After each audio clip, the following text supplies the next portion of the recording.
Metrics that mislead. Marketing statistics versus your net profits. This is episode number 332 of the My Online Toolbox weekly quick tips and reminders in all facets of marketing to help you grow your business with more quality leads.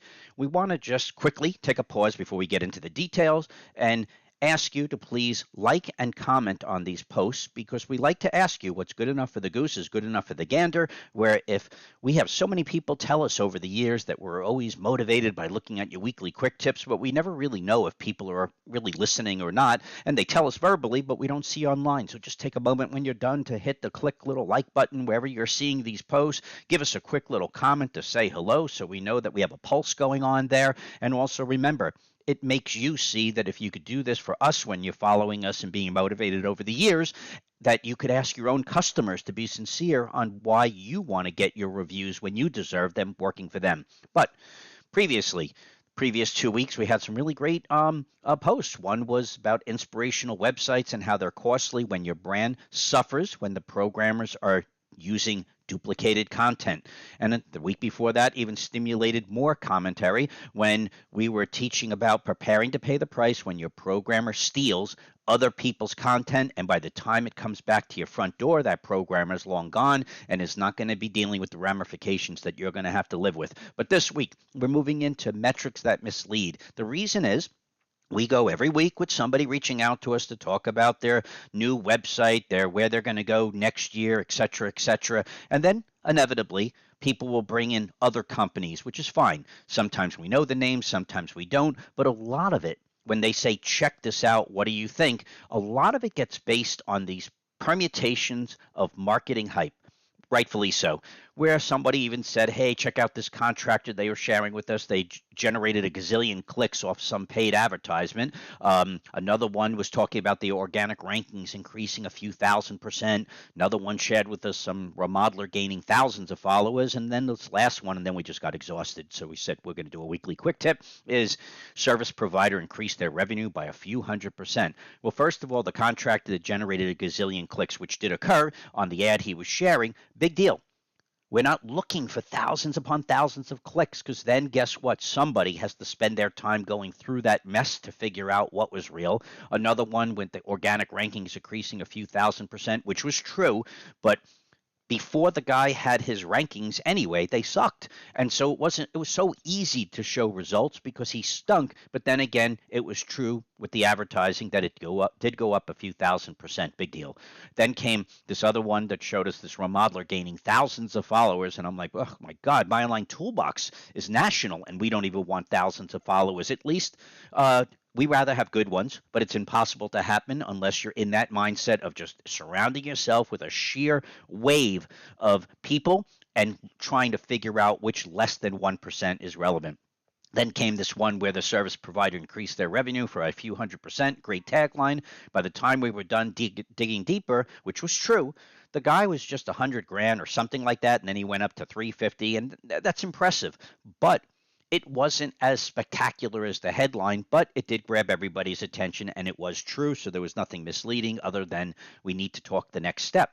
How much did these people spend to achieve those results? That's usually not out there. And then, quite honestly, My Online Toolbox doesn't focus in on it. But then we realize that because we're in it for the long term, our costs are more residual based, lower cost on the front end over a period of time. And sometimes when we ask the people to share the numbers of what was spent, we fall off our chair because the number is so excessive that yes, the result was there, but we don't know, did these enhanced marketing statistics produce the appropriate sales? And most of all, after these sales were coming in, were they producing the right profits, including the exorbitant marketing costs?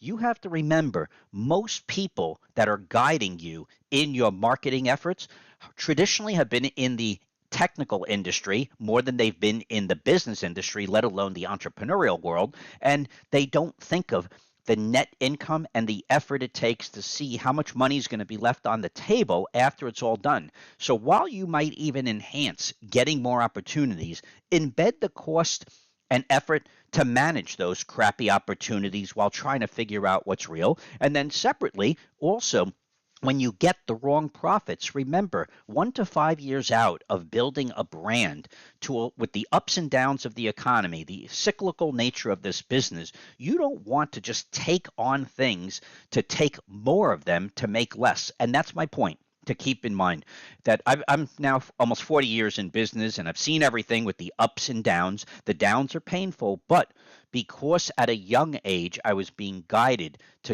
to control the up in a quality way. So when the down hits, the quality stays with us. And the way you see these arrows, they've been minimized over the years because we've intentionally surrounded ourselves and built a brand around quality, not volume. And there's not a person here, maybe there is, that when you're listening that you've been able to handle the downs as quick as you handled the ups. But when you handled the ups, did you make the right income, or did you just have a fantasy that your sales increased X percent, but realistically, the effort to increase your sales did not go proportionally with the net income? So if you would have had a chance to talk to yourself before you went all crazy on trying to double your sales, would have been smarter to just increase your sales by 25% or 50% or whatever the number may be. You get my point. To then make a proportionate amount of net income on the sales as well as the effort.